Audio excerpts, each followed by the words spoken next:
Yeah, no, this is just sucking up to the brand. A lot of the blogs are sucking up to the brand, no? Uh, yeah, good press kasi if they treat us this way. Yep, yep. Kinain ng sistema. Yep. Kaya di umuunlad. That was my, ano ko yan eh. Ano yun? Key phrase ko yan or favorite phrase ko yun dati nung bata ko eh. Kaya hindi umuunlad yung Pilipinas eh. Lahat na lang, pipintasan ko kaya hindi umuunlad yung Pilipinas eh. Yun yung dati kong catchphrase eh. Parang kung hindi mo inayos yung upuan mo, di ba that's school, i-arrange yung seats nyo para maganda yung pagkalinyang ganyan. Pag hindi nakalinya, ba't hindi mo inayos? Kaya hindi umuunlad yung Pilipinas eh. Pero syempre, joke lang.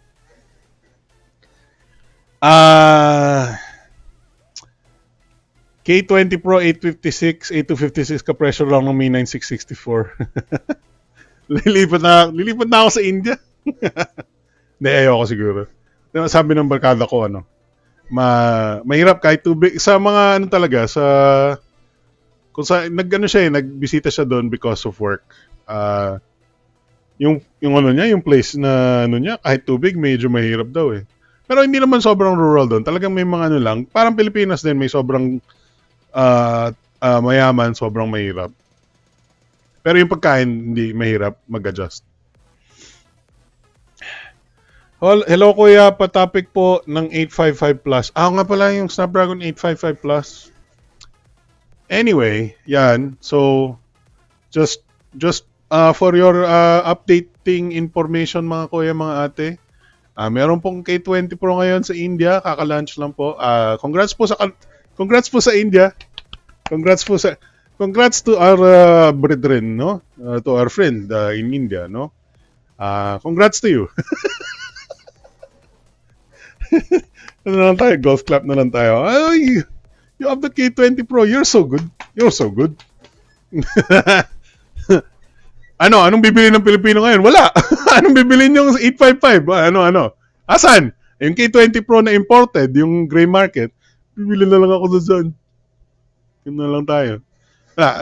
That's our news for today. That's this news for today.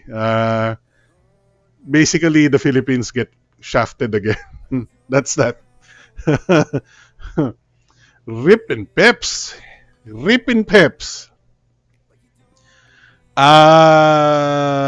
Topic ng 855 Plus. Okay, topic natin yan sandali. So, hindi ko alam yung bagong specs ng 855 Plus. Pero, is it really prudent to look at the 855 Plus kung lalabas naman 865 in a few more, in basically half another year, no? Unlocking maximum power and performance for mobile gaming.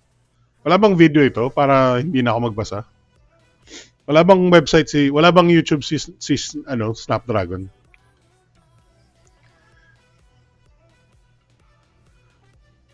Wala. Puro mga makaka-copyright tayo pag pinunod natin.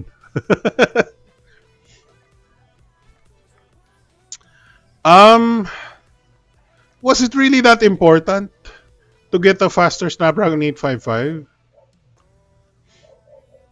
Ano yung difference? So, product brief. Bigyan mo na lang ako ng specs, kuya.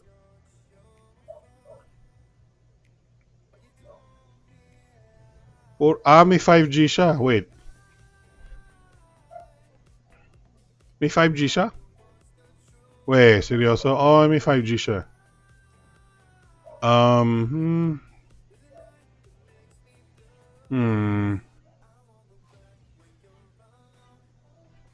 Ito na lang.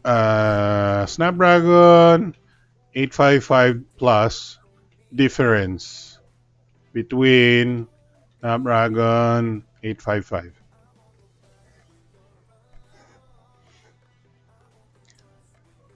Kailangan ba talaga natin? Obviously, it's nice to have, but is 15% more powerful na? Hindi ako naniniwala.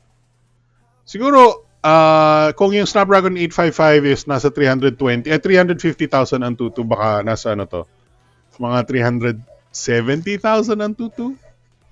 Ganun na ba? Hindi naman tayo kulang sa performance sa the top end eh.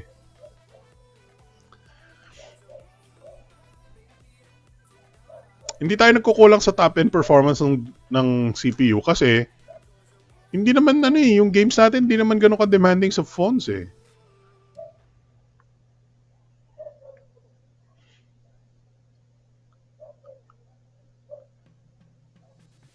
Pantapat sa Kirin 985 and Exynos 9825, I guess. Di lalabas dahil sa 5G. Yeah, si Asus ROG Phone 2 rumored to use the Snapdragon 855 Plus, which is, I think, a decent choice for Asus. Kasi kung 855 yung gagamitin nila, mapapaglumaan sila.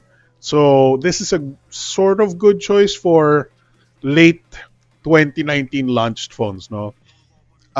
Especially for high-end gaming phones like the Asus ROG Phone 2. I don't know how important ROG phone is again. Yung parang since last year hindi naman siya ganun ka big time culture defining phone, no? Si ROG Phone 1. And naluma siya agad, unfortunately, because late na siya lumabas. Late, it was December nung dumating sa Pilipinas, and I think January yung best guess January yung most people bought their phones kung ROG phone man yan. I'm going to assume halos similar din yung ROG Phone 2 kung lalabas man sa Pilipinas for one thing. They say they're gonna upgrade to like 120 hertz display, and then magandang choice itong 855 Plus because last year they had the overclocked 845 instead of the Plus. Wala kasing Plus last year. I still don't understand the need for it. I think it's so niche and so premium and so high up there. Like I said, if you remember correctly, the ROG phone was 50,000 pesos, no? And for 50,000 pesos, you can buy a P30 Pro, a Galaxy S10 Plus. There's a lot of competition at the 50,000 peso price point that I don't know kung ganun ka-importante yung gaming. If you're really serious gamers of phones, which is good for you, pero I don't think it's that important, no? Especially to get the highest frame rate or the highest processor. Talagang bragging rights na lang halos eh. Yung highest processor, highest halos bragging rights, no? So it's cool. It's nice that they're always pushing the boundaries, but it's gonna be expensive, and I don't think honestly if there was ito na lang. If there was a Galaxy S10 Plus offered with like a Snapdragon 730, baka binili ko yun. If it can do everything the same way as the S10 Plus I have right now, the same speed. Kasi I'm just switching apps eh. Switching apps, maybe edit a photo, take video, no? I don't need the gaming performance so much. I don't need the gaming performance at all. I rarely play games on it. And the games that I play, or the current games on mobile, don't take advantage of the super high quality or high frame rate or whatever, anything. Diba? So you have to keep that in mind. Ano nangyari sa Facebook stream ko na naging itim?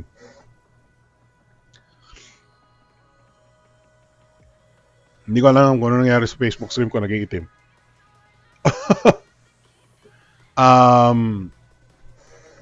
So that's my point. I don't. There's very niche thing for the super upper end gaming stuff, no?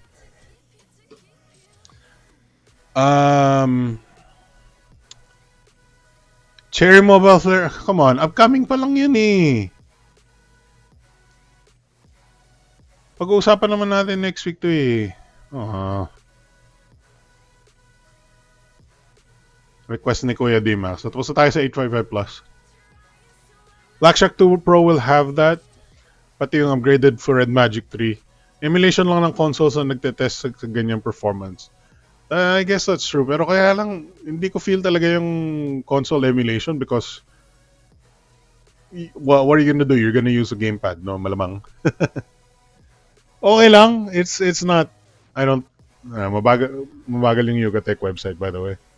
At this, pagka ganitong oras sa tingin ko, ano sila eh, nahihirapan yung server nila. Alam nyo, may tanong ako, may question ako. Nasaan na yung si B-Boy? Wala na naman si B-Boy. No, ayoko na. Naghanap ako ng Tamiya unboxing para panoorin. Yes, emulation nga ng consoles. I tried emulation for phones pero medyo na I mean medyo maarte kasi ako eh. Medyo um hindi naman maarte, but I don't like to play console games on touchscreen kasi hindi maganda yung touchscreen, no? For actual, tactile button gaming. You can add a controller, but there's a lot of, if and buts and what sa controller.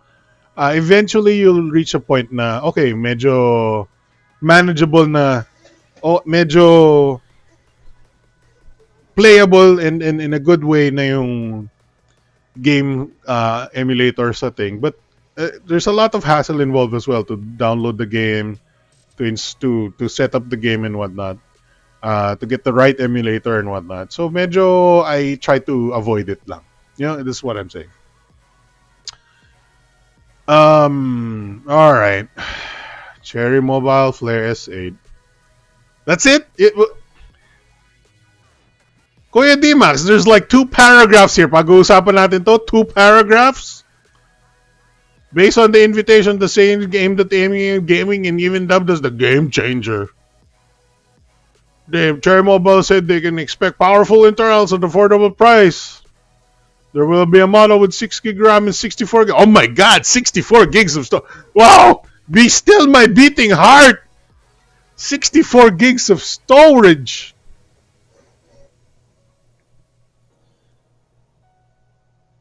My god! I can't handle the amount. Oh my god, I can't even count that high. 64 gigs! Yan, pag-uusapan natin yan. 2 paragraph lang! What is this? 50 words? Tapos, anong pag-uusap? Siguro it's a phone. What do you want me to discuss? Baka may processor siya. Baka may screen siya. Siguro may camera siya.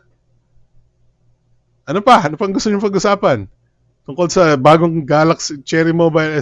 Siguro, may baterya siguro siya. Takte, 100. I'm good at this. I'm good at discussing a phone where we basically have nothing to discuss. Basically have nothing to discuss. Kuya D-Max, come on. Para ka pinagawa ng book report on a story. Make a book report on the Cherry Mobile S8 past tomorrow. 2001 one whole page. Kahit i-double space mo. Yes, so ano mo sasabi mo dyan? Wala. May bagong lalabas. That's it. I don't know. May 64 gig storage daw. Okay. I'm done. That's it. Done. Close.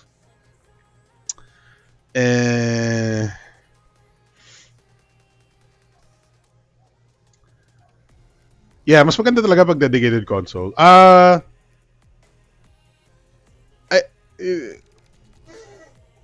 I'm spoiled in such a way na talagang there are when I want a mobile game or when I want to play a game on a console, I can play it on a console. Hindi yung obviously I can't play old games like Sega Genesis, mga ganun. Syempre madalas i-emulate ko 'yun.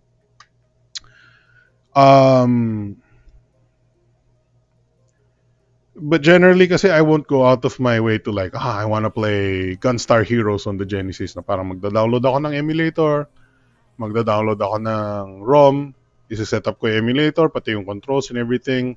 Kakabit ako ng controller. I know, ito yung controller ko for Android. This one. This also works for PC and Nintendo Switch. So it's actually I know pinakita ko na tong controller na to before, but in case you're interested, that's that. Kulay green yun, kaya lang hindi mo makita yung green niya. That one. That's kulay green. Um, and then may clip siya para sa phone, actually. Gusto niyo ba makita? But I rarely use the phone clip. Interested lang ako to have the clip. So, pull it like this. Bam. Huh? On your phone over here. Bam. Wow. Hadouken.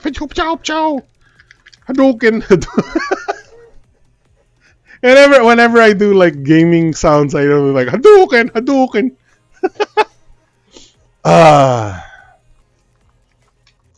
Patrick Paragas, paano natin pag-uusapan yung Cherry Mobile S8 specs? Wala kang specs eh. Puro speculation lang ang pag-uusapan natin dun. Asa ba yung isang nandito. Pinakita ko na sa inyo to malamang yung aking keyboard. Imbes na yun yung ginagamit ko, hindi ako nag-gamepad, no? Ito ginagamit ko. Because I need the keyboard.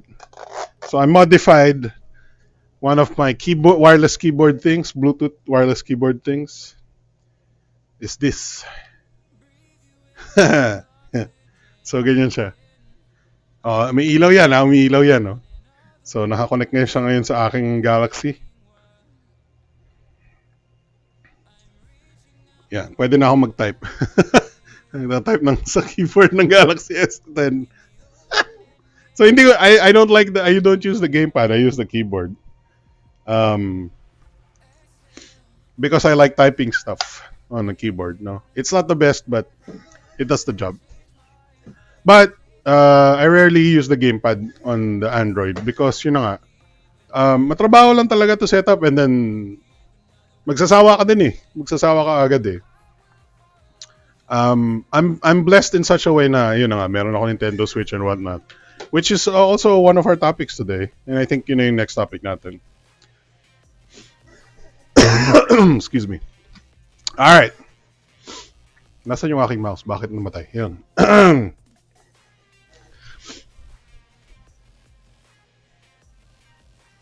One thing that was confirmed that there will be yun na nga pinag-usapan natin, 6 gig RAM, 64 gigs of storage. Anong gagawin mo sa 64 gigs of storage, Kuya D-Max? Di ba may 6 gig RAM na sila doon sa last phone nila? Ano bago ba yon? Hindi. 64, ang problema yung 64 gigs of storage. Ano magagawa mo sa 64 gigs? Wala nang gumagamit ng 64 gigs ngayon. Kailangan 128. Mamumulubi ka sa 64 gig. Oh my God, Cherry Mobile.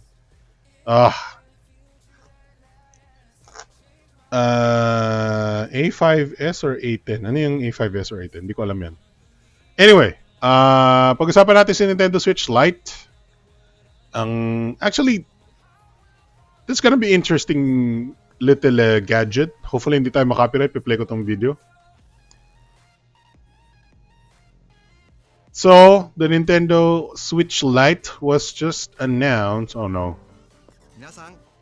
Copyright na tayo dito.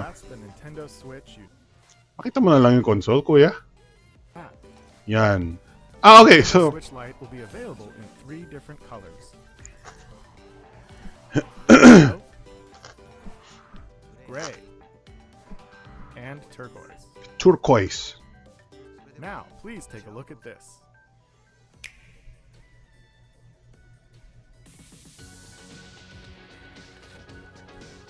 Hindi yung Switch Lite. That's regular Switch. Yun yung Lite.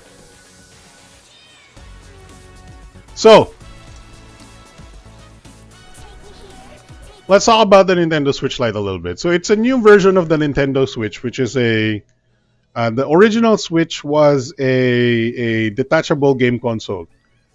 Game console that you can play on a TV, and if you take it out of the cradle, it becomes a portable game console.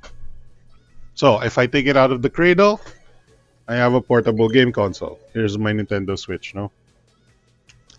It's rather large, as you can see. This is my hand. It's rather large for a game console. Hindi mo siya, magmo-model ako. Kaya lang hindi mo makikita. It's not fit my pocket. Okay? Even though my pocket big. There. See? It's not fit so much, no?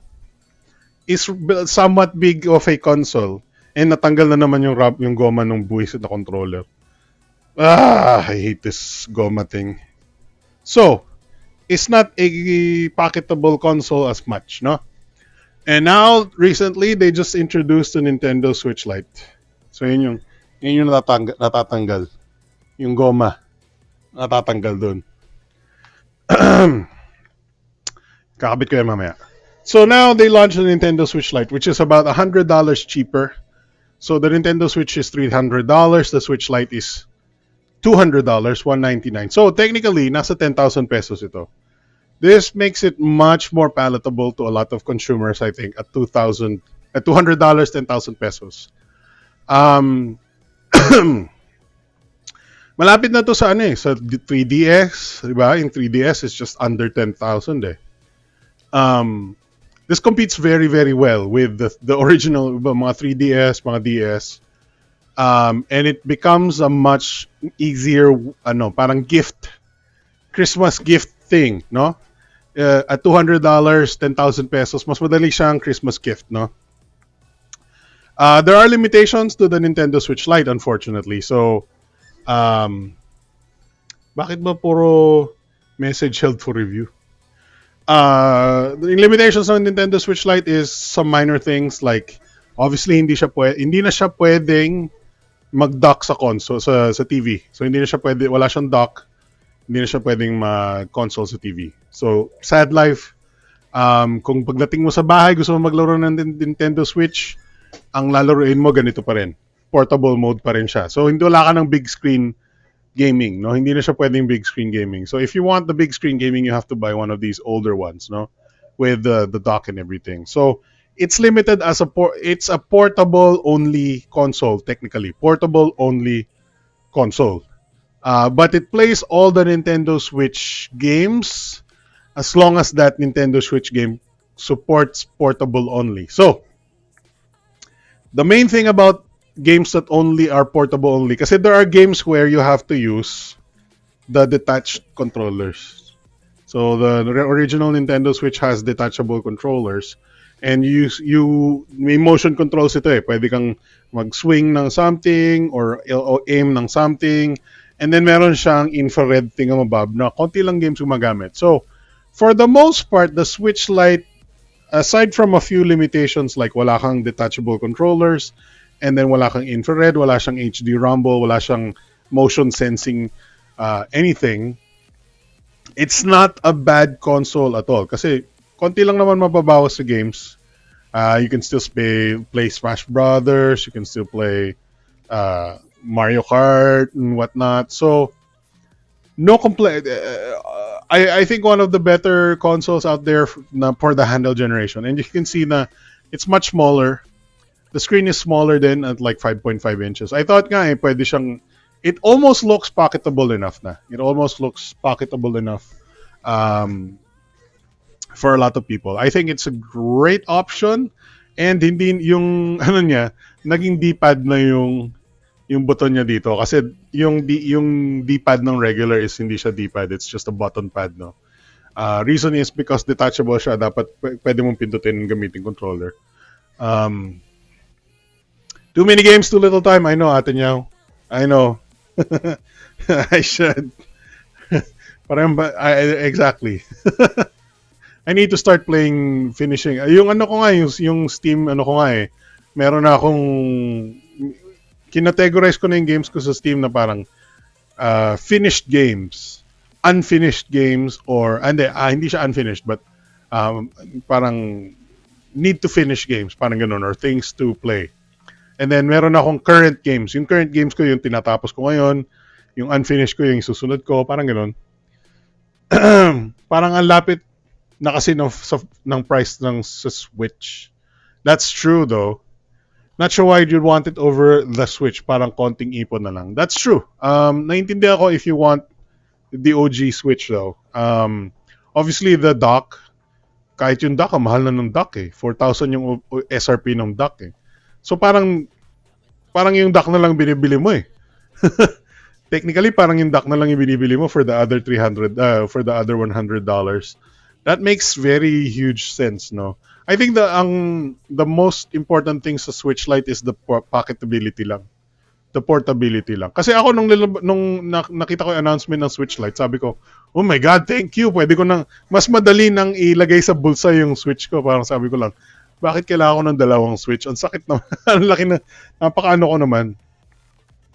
Napaka-arte ko naman. Hey, Neil Ocampo, what's up? Team physical or team digital? That's a good question, no? I only buy physical. Sa Switch, I only buy physical if the game will last me a long time. So I have Diablo 3. I have Diablo 3 right now naka-install sa aking Nintendo Switch. If it's a game that I will... No. Wait. Ano ba yung... Paano ko ba i-explain? If it's a game I want to have all the time, na sometimes I will play on occasion, kahit na like 10 months later I might play on occasion, like let's say Mario Kart yan. I always want Mario Kart, so I bought it digitally. Diablo 3, I bought physically because it's one of the games na parang mahirap i-download and pwede ko ibenta later on. Parang gano'n. There's just mix and match ng konti. But I buy more digital than physical kasi ayoko ng clutter sa bahay. Ayoko ng maraming case ng games sa bahay. I used to collect games before and it was, ang nangyari lang is kinaalikabok lang sila. And nawawalan sila ng value anyway. So, I mean, hindi sila nawawalan ng value but more like, actually, most games nawawalan ng value except for the collectibles. So mostly team digital, but on occasion I will buy the physical. Even on PS4. PS4, I have decent amount of digital, and then like Uncharted 4, for example, binili ko physical. Red Dead Redemption 2, I bought physical, stuff like that. So yung mga keystone lang or key games I buy. I wanted to buy physical ni Mario Odyssey, but I was not able to buy it at the time. Kaya lang, so ngayon, wala pa rin ako Mario Odyssey. And medyo late na to actually get into Mario Odyssey. Maybe one of these days I'll get into it. But I'm focusing on games that are newer na. Exactly like the PS Vita Nintendo version, poor Sony. I know. I know. I have the PS Vita. So sad about the Vita. Kasi nung lumabas yung Nintendo Switch Lite, I wanted to make a post about it being just like a Vita without, kasi ang problem ni Sony, bakit puro gimmick yung Vita? They should not have gone with gimmicks. Look at this. Tell me the PS Vita is not the Nintendo Switch Lite. Huh? Are they not the same product? Mas bilog lang yung sides? Huh? Alam mo mali ni Sony is yung thumbsticks are not clickable. That technology should have been there. The thumbstick should have been clickable. They should have had R2L2. Forget this touchscreen on the back bull crap. Forget that. Who even likes the touchscreen on the back? Sony, come on. Puro kasi gimmick si Sony nung time na yun eh. Puro gimmick. Sabi nila, meron tayong motion control. Meron tayong back touch. Meron tayong camera sa harap, sa likod. Come on, Sony, nagkamali ka dito. All we needed was R2L2, R3L3. What? Fail tuloy. Fail. And then may PS Vita TV. The PS Vita TV should have just been this on a dock. PS Vita TV. Why would you need a PS Vita TV and just put this on the dock? Like, book. There you go. There's your PS Vita TV. That should have been possible day one. They just didn't have the right technology, I think. I mean, sadly, yun na lang yung sasabihin ko. They just didn't have the technology. Even though Ito, sasabihin ko, the PSP Go already had a dock for TV. The PSP Go had a dock you can plug this thing on the PSP Go and make it a home console. They had the idea way back then. Way back then.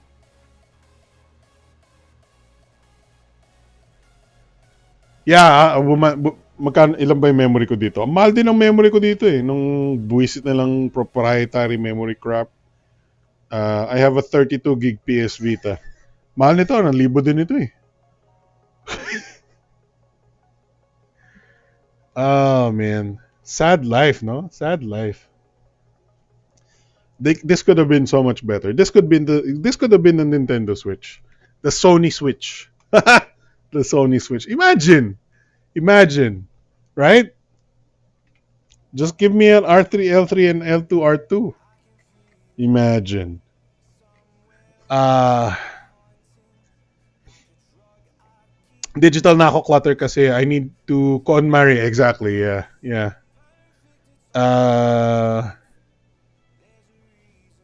At isa pa problem ni PS Vita, masyado sila secure kaya wala masyado laro. Secure? You mean sa piracy? Huwag ganun. By Orig. Pero hindi, I think one of the things din is, mahal pa yung digital games ni Vita at the time, no? I think mahal pa rin hanggang ngayon. But ang ano kasi, napaka-accessible ng Nintendo Switch, yung yung online store ng Nintendo Switch is very friendly, very simple, very medyo yung Switch online store napaka-convoluted, ang hirap maghanap ng game. Nahirapan ako sa Nintendo.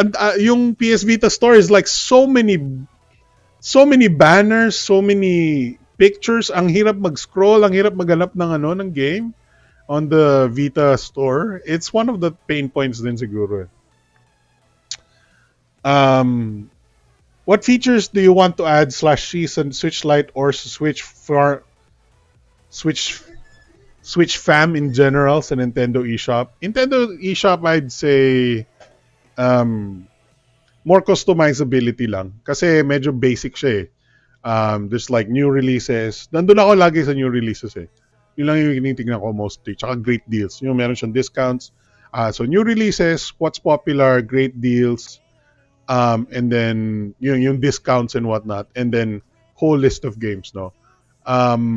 Sana meron like genre breakdown, so puzzle games or action games. Sa Switch itself, I would like more 3D platformers or 3D action character action games, like bigyan mo ako ng version of like Devil May Cry or Gears of War, something like that. Something na parang button masher type of game. Currently sa Switch, there's way too many 2D platformers, no? 2D indie platformers. There's way too many for me. Some of them I like, some of them I don't. Pero, like I would like to see more 3D games. I would like to see more, action games ng 3D. As far as kung ano yung gusto ko mangyari sa Switch, hardware-wise, mahirap man sabihin, but a Switch Pro would be nice. Like a higher graphically capable Switch would be nice. I don't think it's possible given that Nvidia na ngayon nagbibigay ng processor eh. Nvidia Tegra na siya eh. Slightly better daw yung bagong version ng Switch ngayon with better battery life. But they didn't necessarily say it's more powerful graphically. Maybe a Switch with the 1080p display. No, hindi rin eh. Smaller na lang. Make it smaller. Like the Switch Lite. Better display. Kahit 720p, make it AMOLED. I don't know. It's very little things you can do. Built-in capture software for video, hindi na rin eh. Masyadong matrabaho yun eh. The Switch is very good on its own. Maybe, ito na lang. The ultimate cop-out answer. Better online capabilities. Better friend adding. Pero hindi na mangyayari yun eh. The Nintendo Switch is is almost an offline machine. The Nintendo Switch will never be billed as the best console for online gaming. Nobody will ever say that ever. Yes, reviews rating sa eShop. But hindi kasi nobody does review rating sa eShop because a lot of they try to hide the reviews sa eShop because there are a lot of games that are crap. And they don't want to necessarily pull down yung mga games na mababa yung rating, no? I know sa for example sa Steam, very standard yung review rating, But if you go to PlayStation Store, for example, wala rin namang rating sa PlayStation Store. There's like up thumbs and downs and whatnot. Pero generally, they don't like to surface reviews because they don't want bad. If the game has bad reviews, they're not gonna sell. So that's why they try to avoid that sa mga online store. Marami na akong ganyan. Like, nagwa-browse ako ng new releases sa Nintendo Switch. And then, maganda ba to? And then, i-google ko. Nasa phone or sa PC. And then, ay, pangit pala. Okay, next game. So, ganun yung ginagawa ko new releases. Maganda ba to? And then, Google. Hindi, pangit pala. They all look good pag nasa Nintendo Store. The lots of indie games look great, no, on their screenshots and their description. But pag Google mo, there's a review na parang, it's not that good. Parang, You always have to have a different device handy to search for reviews. Ang pinaka-problem ng Vita yung mahal yung memory card. Yeah. So, that's a standard Sony play kasi noon is to have proprietary memory cards for their consoles, for portable consoles. Hindi ako necessarily galit sa Sony because of that, but I'm very, very, very, very, very sure that's one of the major reasons bakit natalo yung Vita, because everybody hates this proprietary memory storage, no. Nobody likes that. Diba? So, it being a proprietary storage config eklavu makes me not want to buy one of these, diba? If I were like, bibili pa ako ng storage, sakit sa ulo, diba? It's annoying. They should not have done that. Pero ganun yung modus operandi ni Sony at the time.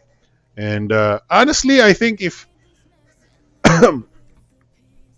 for one thing, no, if this had the Nintendo Switch capability na pwede mo i-dock, baka buhay pa rin siya kahit na mahal yung kanyang memory stick, no? Because people were still buying physical at the time, so hindi mo kailangan masyado ng memory, even though 50-50, no? Buti na lang si Switch uses micro SD because a lot of people buy digital na. Nung PS Vita days, madalas-dalas pa yung physical, no?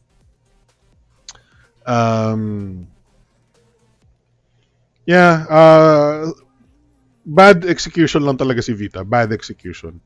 Such a nice looking device too. It's so pocketable. Diba? It's so much pocketable than the Switch. Ito yung Switch eh. Kabit ko yung isang controller. So much more pocketable than the Switch. There's the Vita, there's the Switch. Obviously, the Vita I can just put in my pocket like this. You can't see it. You can see my flabs. Ayan. Much better portable size si Vita. Much better portable size. Bad execution though. Bad execution.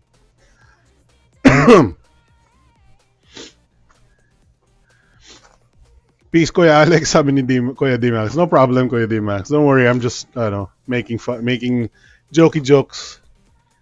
Add a browser to and Netflix. O nga, may Hulu sa Switch pero wala pa ring Netflix, no? ang tawag dito, meron ng ano, may YouTube app si Switch daw. Gagamit ko minsan pag tinatamad ako mag phone. Sa YouTube na lang ako ng Nintendo Switch.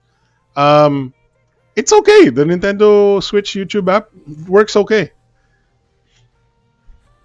At wala masyadong maganda laro sa PS Vita. Um, PSP. Yeah, kasi mas ano eh, mas naging, paano ba yun? Promising si PSP at the time. Promising si PSP at the time. Uh, si Vita, ano na kasi, parang on the downturn na yung portable ni Sony at the time. So, hindi masyado nabigyan ng panahon si Vita for good games. Yan, ilaro ko si Golden Abyss. That's not bad, that game. Binili ko yun, tapos binenta ko rin. Na platinum ko na si Golden Abyss and then binenta ko siya. So, a pretty good game. Not as polished as the other Uncharted games ng PS4, PS2, the PS3 and 4.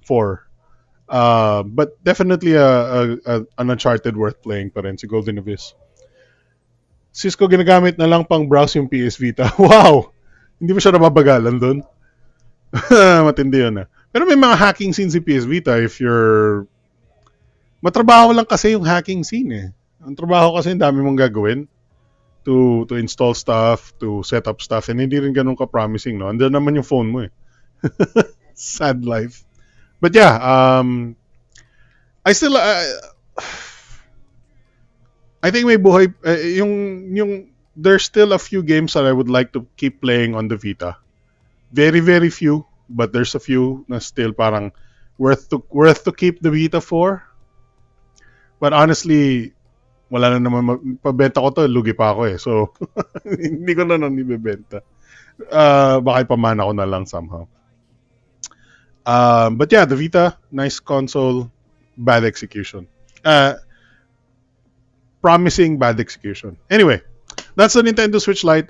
In other news, there's also the supposedly Nintendo Switch Pro, pero hindi naman Pro. The new versions of the Nintendo Switch na regular was supposedly going to have better battery life. I don't know the reason for it. Most likely hindi lumaki yung baterya niya internally. Most likely yung processor has been upgraded to a smaller manufacturing process CPU. Like I said, the CPU is made by NVIDIA. It's the Tegra processor. Tegra X1 if I'm not mistaken, no. If you want, kasi hindi lang ata siya naka-on. Here's my NVIDIA Switch. Hindi Switch eh. NVIDIA Shield. Sorry, they're both S. So this is also using the same processor as the Nintendo Switch. They're the same processor. Binenta ni NVIDIA yung Tegra X1 to Nintendo. And the Nintendo and NVIDIA customized the Tegra X1 to work with the Nintendo Switch. So basically, the Nintendo Switch is using a basically modified Tegra X1. That's where it came from. It's a good sort of like, natatandaan nyo yung Nintendo, ano yun? NVIDIA Shield na portable na may controller, ganon. Basically that's basically what the Nintendo Switch is. Anyway, let's move on. Better battery life na ngayon si Nintendo Switch regular if you buy a new one today. So that's a good, like it's I think 50% extra battery ang estimate ko, which is good. Okay lang naman ako dun sa battery ng luma. It's not the worst thing in the world. Always, if you play a lot, you would prefer the new one. But sold na ako dun sa luma. Okay na ako dun sa luma. Let's move on. Ano na yung Mi A3.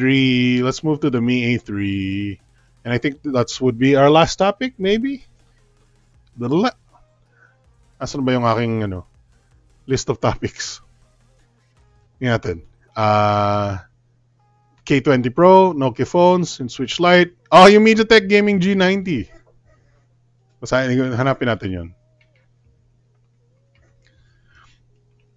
Hindi ko na lang masyadong ano. So, I heard about this that MediaTek is getting into a gaming phone CPU. Dahil wala ng Nvidia Shield Portable 2. Yun nga lang eh. Naghahanap tuloy ako ng Nvidia Shield Portable but sabi nila hindi na rin ganun kaganda yung portable. So may bagong labas daw, we can speculate, is based on the Helio P90 which promises a 15% performance of the Mali G72 MP3 over. Uh, huh. This is not a bad decision from MediaTek kasi natatalo sila ngayon. Obviously, kahit ako, I prefer Snapdragon, no? And gaming being a very, very powerful mid-range segment. Ito lang ako sasabihin ko. Kasi ayoko nung, baka sabihin nyo, bakit si Alex ayaw nung Snapdragon 855 Plus pero yung G90 and yung gaming. I think ganito na lang. Let's say, sa mid-range, gaming performance is very, very important. Sa mid-range phones, gaming performance is number one sa most of the mid-range phones because a lot of yung mga naglalaro ng Mobile Legends, naglalaro ng Honkai or something, they all like mid-range devices, no? Yung mga bumibili ng flagships like 50,000 peso flagships, I rarely they rarely buy it for the gaming performance, as I noticed, no? They use it for multitasking, for taking photos and whatnot. And some people might complain na, bakit ka bumibili ng ganyan? Bakit ka na? Well, wala talagang choice eh. If I could buy, the same cameras ng Galaxy S10 Plus in a mid-range processor, I would buy it. Pero flagship talaga eh. Flagship yung, when the cameras are flagship, when the performance is flagship, when the design is flagship, when the display is flagship, like a Quad HD display like S10 Plus, you have to get the high-end Snapdragon 855 or the equivalent Exynos. Anyway, back to what I'm saying. Mabenta ang gaming performance sa mid-range phones. Mabenta. In fact, a lot of consumers are so attracted to the high-end gaming processors, no? High-end processors for the mid-range price, no? Mostly because they think it will improve their gaming. Mostly because, Pocophone F1, for example, there's a lot of problems with the Pocophone F1. Nobody cares because malaking baterya and Snapdragon 845. And it is smack dab in the mid-range segment, diba? 15,000, well, 18,000 pesos nung launch ngayon. Naglalaro sa may 15,000 pesos ngayon. So, gaming branding, if you notice, is so popular now in mid-range. Yung si Realme 3 Pro, gaming phone, si bagong Cherry Mobile, gaming phone. All of them are calling themselves gaming phones even though they're basically just typical mid-range phones with maybe a slight edge on the processor. Hindi ba? Si Realme 3 Pro, what? Snapdragon 710? Something like that? Si Mi 90 or K20 is like Snapdragon 730. If you think about it, the Mi 90 is not advertised as a gaming phone, pero mas mataas yung processor niya kaysa sa gaming phone ni Realme.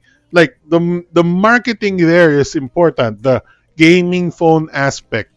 And then sino ba yun? Si Meizu ba yun? Yung faster touch response thingamabab? Like, what? Like, what? But what is this faster touch response thing? Anyway, point being, very sellable. You could say gullible yung mid-range consumers about the gaming branding and whatnot. But sometimes may point sila. So here it is, MediaTek Helio G90 gaming processor. Hindi ko alam kung gaano kalakas ito. We'll see. According to this, yun na nga, it looks like a Helio P90 na slightly upgraded. Hindi ko man alam kung ano yung Helio P90 though. But one thing that's important here is mabebenta ito because nakasulat sa kanya gaming. Gaming. As long as may nakasulat na gaming, people are interested. Diba? if siguro kung ano ba? Ito, yung keyboard ko na to. It's a wireless keyboard na wala lang Wala lang, chipanga lang. Kasi nandito yung keyboard ko na gaming sa kaliwa. Well, mechanical keyboard ko nasa kaliwa. Pag nilagyan ko ng gaming to, tapos nilagyan ko ng parang red accents yan, bebenta yan. Wireless gaming keyboard, red accents, tapos lagyan ko ng aggressive lines na ganyan. Oh my God! Nakita mo ba yung gaming keyboard ni Alex? Nabenta because of the marketing strategy. Helio P90 is Snapdragon 710 equivalent. Okay, that makes sense. But hindi rin siya ganun kalakas, no? But pwede na yun, Snapdragon 710. I honestly would like to give it a try versus another phone na maybe 710 or Snapdragon 660, but hindi ko naman magagawa yun because wala akong I don't I don't have many phones to compare. I don't have many phones to compare it with. But I can do my best if meron man ako. But that's the point here. May bagong gaming baka bumalik ng konti to the cultural zeitgeist si MediaTek if they're gonna concentrate on gaming phones or gaming processors. Anyway, para sa amin, aling features ba dapat titingnan namin sa mid-range gaming phone? Anong features? Honestly, wala, processor lang. RAM. Dang it. Like, kasi generally when they say like water cooling, it's just a gimmick.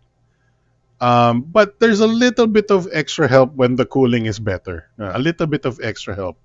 But aside from, typically yung cooling yan is very, very similar with each other, no?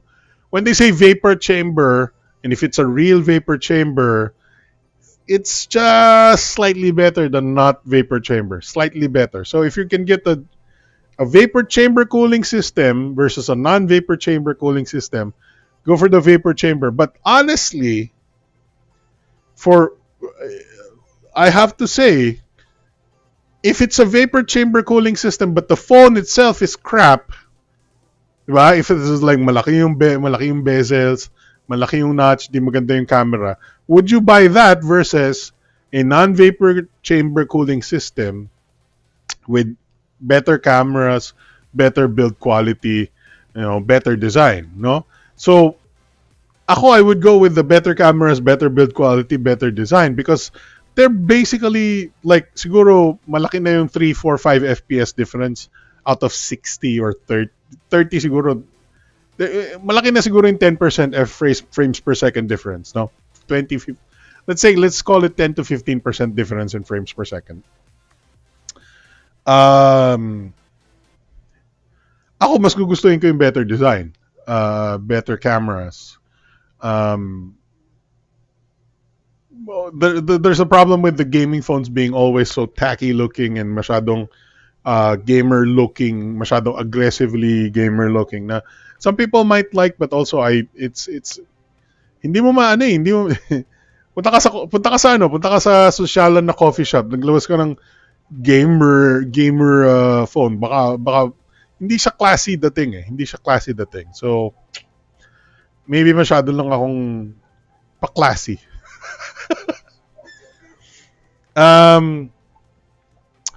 Kulang na lang yung GPD-XD yung processor nila MediaTek. I know yung GPD-XD is MediaTek eh. So, if you're not familiar, GPD-XD is one of those parang Nintendo DS like style Android gaming devices with a built-in gamepad, no? So, it's one of the nicer solutions to Android gaming in my opinion. Using GPD-XD. Obviously, hindi lahat ng games supported niyang gamepad. But one thing to note about the GPD-XD is it's powered by a MediaTek processor.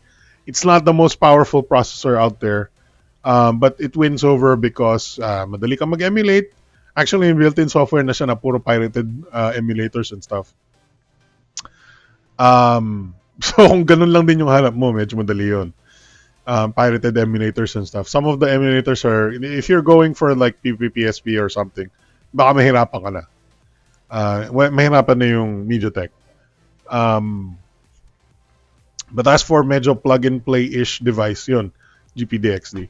I don't know about the cooling ni GPD-XD. I don't think meron siyang fan or anything. Uh, by the way, I don't know if you know, but the Nintendo Switch has active cooling. This has a intake intake holes over here for air, and then may fan siya, pupush ng hangin pataas, palabas dito sa taas. Meron siyang exhaust sa taas dito. So this is an actively cooled portable game console. Actively cooled with a fan. That's one of the reasons why naubos agad yung baterya niya. So the PS Vita has no cooling. No, it's one of the major differences between the PS Vita and the Nintendo Switch. And also one of the big differences ni Nintendo Switch versus the Nvidia Shield. The Nvidia Shield is just a tablet with no active cooling. It's just a tablet. It's one of the reasons why the Nintendo Switch can run games faster than the Nvidia Shield, because the Nvidia Shield has to down clock because of nag-iinit siya. Umiinit siya because wala siyang fans, wala siyang cooling system that is active, walang nagpupush ng hangin. The Nintendo Switch can run faster for much longer periods of time because meron siyang cooling system that pushes air through a copper heat pipe. You can even see the copper heat pipe if you look very closely over there. A very very well, how do you say? It's one of the coolest things about the Nintendo Switch, or it's one. Pardon the pun. It's one of the most interesting things about the Nintendo Switch, and how they managed to maximize the power of the Nvidia Tigra X1 processor. Is bakit yung mga gaming devices natin, tablets and any other devices, even phones or whatnot, gaming phones, why do they not just implement an actual active cooling fan? This is revolutionary. I know marami ng GPD devices before has had active cooling fans with copper heat sinks and whatnot and heat pipes. But this is a prime example of a device that is designed for gaming that did not have a fan. The processor did not have a fan before. Actually, yung original NVIDIA Switch Portable had a fan. It's one of the reasons why it's one of the more better gaming portables there, because may fan yung NVIDIA Switch Portable. The tablet did not have a fan. So this is more limited in terms of performance because wala siyang active cooling. So why can't, if we're really serious about smartphone gaming, if you're really serious about smartphone gaming, why can't we implement a similar cooling solution where there's an intake of air on one side of the thing, copper heat pipe on the processor, naka thermal paste and everything, and then yung meron siyang fan that pulls air and then pushes air out the other side to cool the processor, di ba? Meron din fans yung cellphone si Nubia Red Magic. Hindi ba yun yung kinakabit lang sa likod? O meron ba si Nubia Red Magic?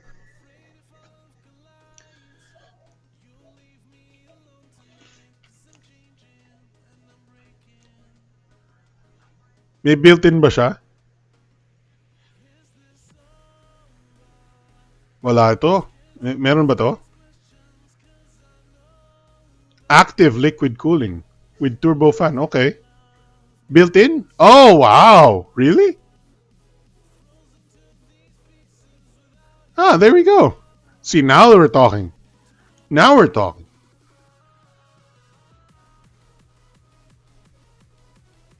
$90 Hz. Saan yung intake outtake niya? So,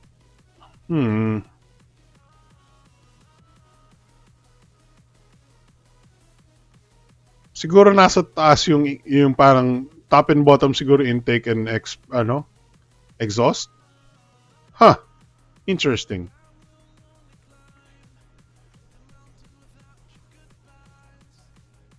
This is good. This somebody should actually like Cooling.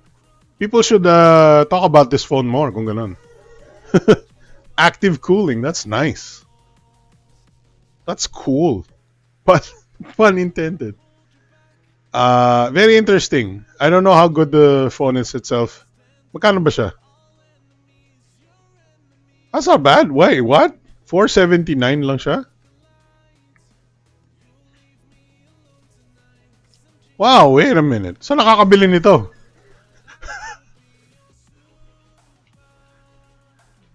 Ang mura niya. What? What? Snapdragon 855? Nasaan yung processor? What?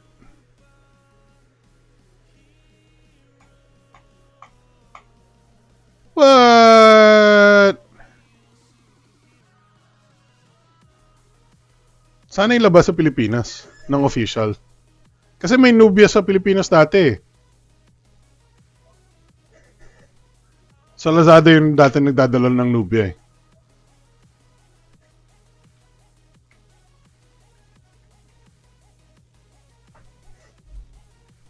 Wala. Puro case.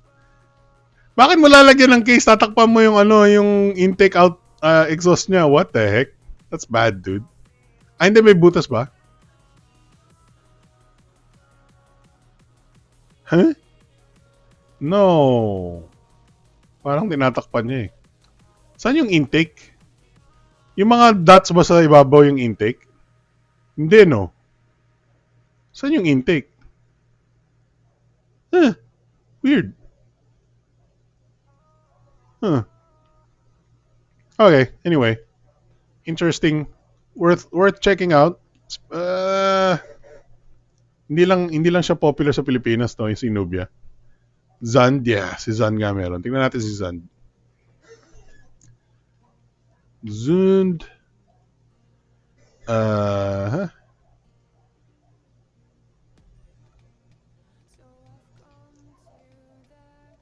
Alright, Nubia 3. Ano to? Redmi ang pangalan? Red Magic 3. Ba't ang hirap basahin nito? Mi Pad. Wait, asan yun? Google Docs. Okay.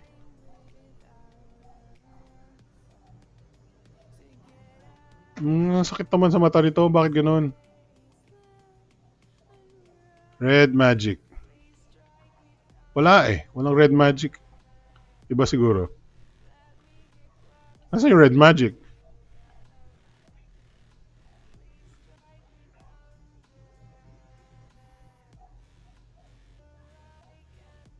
Wala. I can't find it. Baka naubusan. Wala eh. Anyway. Red Magic 3. Interesting. Kailangan pag-aralan natin yung cooling system echo. Sana buksan ni Jerry Rig everything. Si Zach. Yung Red Magic 3.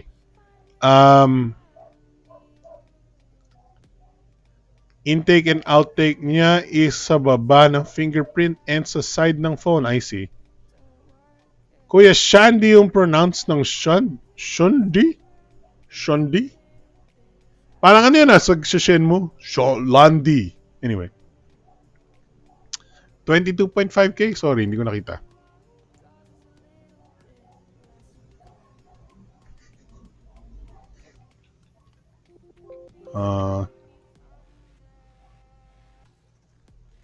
Yun na lang dapat bilhin natin. Huwag na tayo umasa sa K20 Pro.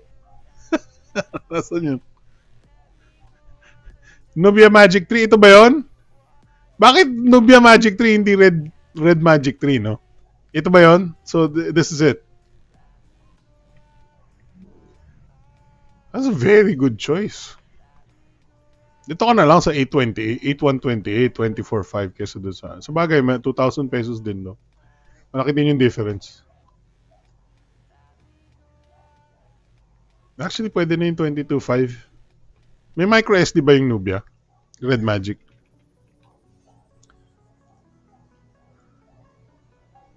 Micro SD? Micro SD? No. Sad. Headphone jack? Eh, meron. Okay. Hmm, pwede na rin. 90 Hz pa yung display mo. Okay to. Eh, aanin mo yung Mi 90 Pro. Ha? Anong ga? Aanin mo yung Mi 90 Pro. Hindi man lang 90 Hz yung display. Oh man. Napaka-competitive talaga ng international market. Dito lang talaga sa white market ng Pilipinas, walang pake yung brands eh. Tika mo yun oh.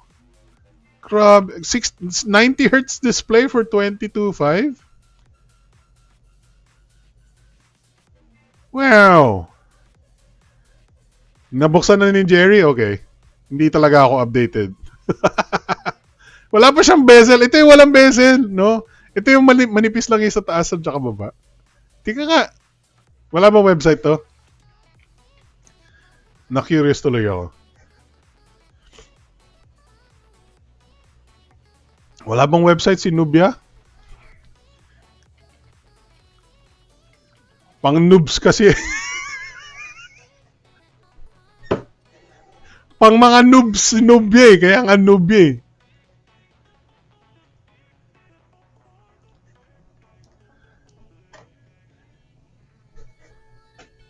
Sabi mo ito, yung fingerprint ito, yun yung butas.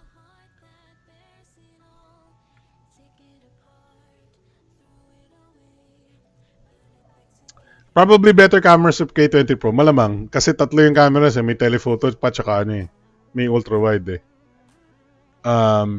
Saka medyo tacky design. Ang tacky talaga. Tacky talaga. Hey, it's not bad. Dude, walang sinabi si ROG phone dito kung ganun. Oh man. Bakit ka dalawang ROG phone mo, dalawang ganito mabibili mo bago ka makabili ng isang ROG phone? Rip man, rip. That's very promising. That's very promising. I'm almost tempted to buy one kaya lang alam ko baka hindi masyadong maraming views yung makukuha ko sa video na yun. Kasi hindi masyadong popular yung brand eh. Baka hindi masulit yung ano. Unless mabibenta ko agad yung Nubia phone.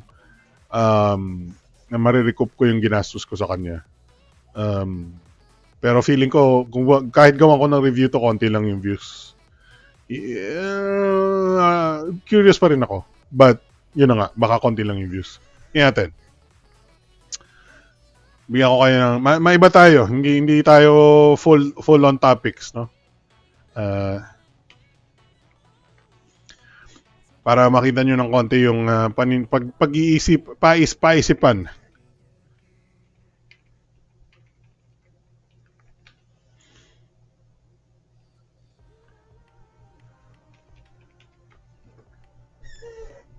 Yun. Wait.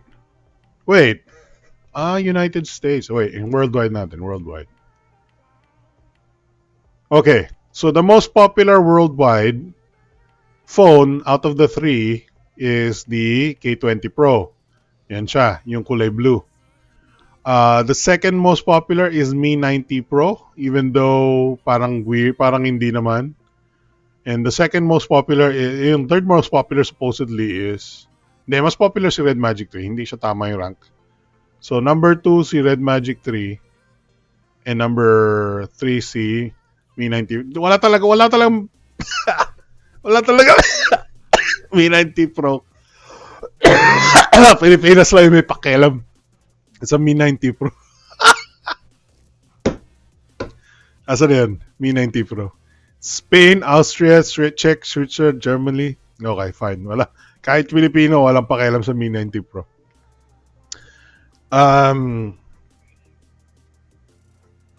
So if you look at this, if I'm gonna make a video, if I make a video right now about the K20 Pro, mas mabenta yung video ko in terms of views versus the Red Magic 3 kasi ganun na lang yung views niya.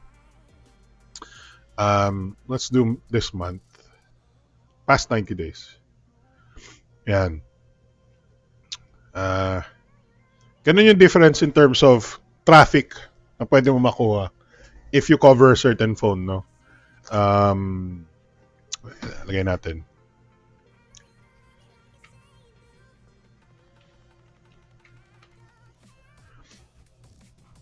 See? So yun yung, if you look at the scale of the importance of stuff in the world, pwede natin lagay Philippines as well. Natin. Okay. Sa Philippines, naging popular si Red Magic 3 noong May to June. At pinakamataas si Galaxy S10, pangalawa si K20 Pro, pangatlo si Red Magic 3. Mi 90.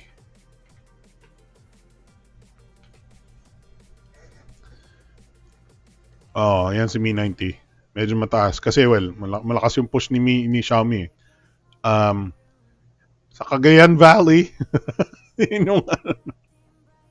Anyway, nakaka-tempt kasi na-curious ako doon sa Red Magic 3 especially para maganda malaman yung temperature performance and even the gaming performance, even yung Antutu score and whatnot. But bukod doon, anong gagawin ko sa kanya? Ibebenta ko siya. And I don't think I'm gonna get enough money. Yun na nga, wala nga siyang bezel, ano? Talagang, wala siya. Wala siyang notch. May bezel lang talaga siya. Very interesting choice. Kasi tama-tama yun when you're playing the game, di ba? Kailangan mo lagay yung kamay mo doon. Anyway, mag-move on na tayo. Very interesting. All right, one of our last topics include, I think that's our last topic technically. Kasi tapos na tayo sa MediaTek Xiaomi Mi A3. Okay. All right. So Mi A3 was announced. Kaya tumaas yung views dahil nag-unbox si Doggy yung may unboxing. Nangalan Red Magic. Kaya pala. Ma-upgrade to 855 Plus. Naku, mahal siguro yan. Mi 3 was announced. It's the equivalent to, according to, I forgot kung sino nagsabi, it's equivalent to the Mi CC9E. So, hindi siya yung high-end Mi CC9. It's the lower-end CC9E. Meron siyang it's an Android One device and actually ito yung pinaka-interesting sa akin, Android One siya. So meron siyang triple camera, 848 plus 8 plus 2. Ano yung 48? Yung 8 megapixel, ano yun? Ultra wide maybe? Probably. Ito. Sony 48 megapixel sensor in primary camera. So ano yun? Hindi na GM1 yun, di ba? Yeah, kasi yung GM1 is not Sony. And then we have a ultra wide at 118 degrees, 8 megapixel, and then we have depth sensor. Wala siya tayong telephoto. 32 megapixel AI selfie. Grabe, 32 megapixel. Grabe. Jesus, mama. Mamma mia. Medyo mababa na the low mid-range or medium mid-range.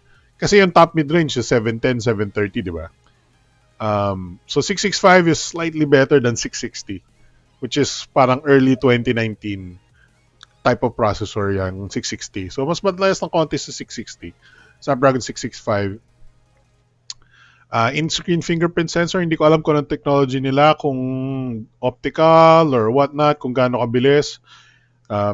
We'll find out. So 4,000 mAh battery, Android One, very good. I like that. That's why I'm interested kasi Android One. Ano yung charging niya? Is it Type-C? Hopefully Type-C yung charging. More about specs. So ang problem dito is the display, no? 720p display, which is a little bit sad. Let's go for the blue. Blue, that looks nice. It looks like the Redmi Note 7, honestly. Wait.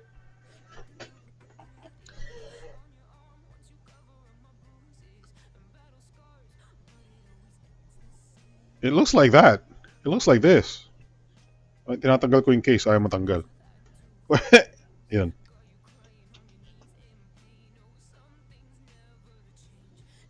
Baligtad. Naka-mirror yung camera ko eh.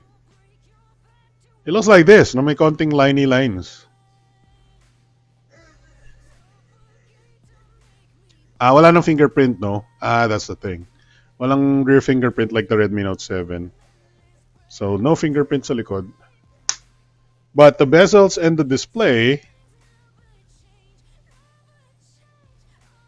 kala nga,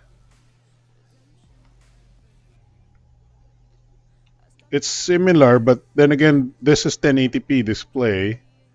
But the look of the phone, the display looks the same. Syempre, yung software is different. It's gonna be Android 1 on the Mi A3, and a lot more people are gonna say it's very similar to, obviously, the Mi CC9E, no?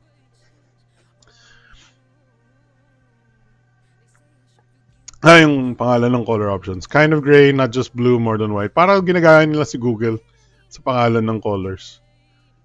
White is not bad. This is like yung Galaxy S10 white. Gray is kind of, gray.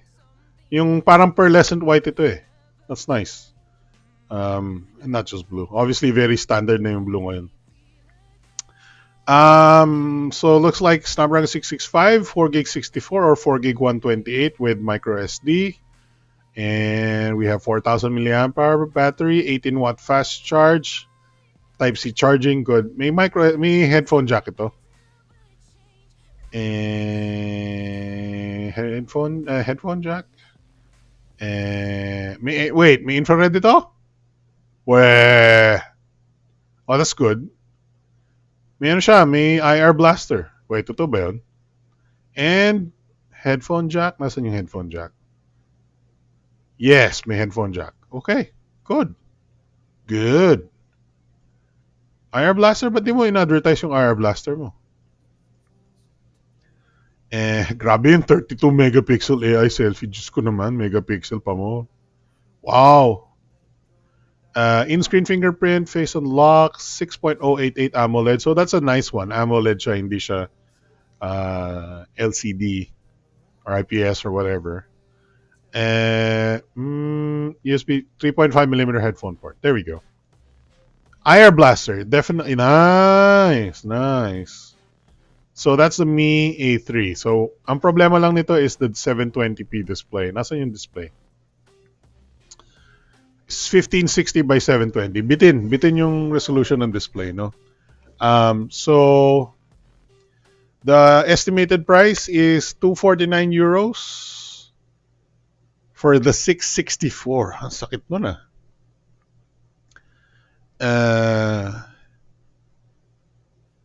Yeah. Ito rin yung pinanggalingan ng unbox na 249 euros din eh. So, sakit. 14.3K for the 720p display. Sakit. Medyo mahirap i-defend. Maganda lang dyan is, well, sakto the price yan kung 9990. I know, right? Kaya lang, hindi siya 9990 eh. Hindi naman sobrang death to the product of 720p display, but ano lang talaga, you just don't feel the extra quality when you look at the display. You just don't think it's an expensive product or a premium product when your eyes has a parang oh, what is this, parang hindi mo mapinta na kind of even though you don't understand what's going on, you know that it's not a premium product because your eyes subconsciously tell you it's not a high quality display. EU price is more expensive naman kasi. I know. Let's call it $250 na lang. Mataas pa rin sa 10,000 yun, di ba? So, 12,000 plus. Medyo pasok kasi, yung medyo naniniwala kasi ako dahil yung Mi A2 was like 12, 15, di ba? Or 15 or something like that. Sakit. I don't know. Sana naman gawin nilang 1080. Sana meron silang 1080 version. Anyway.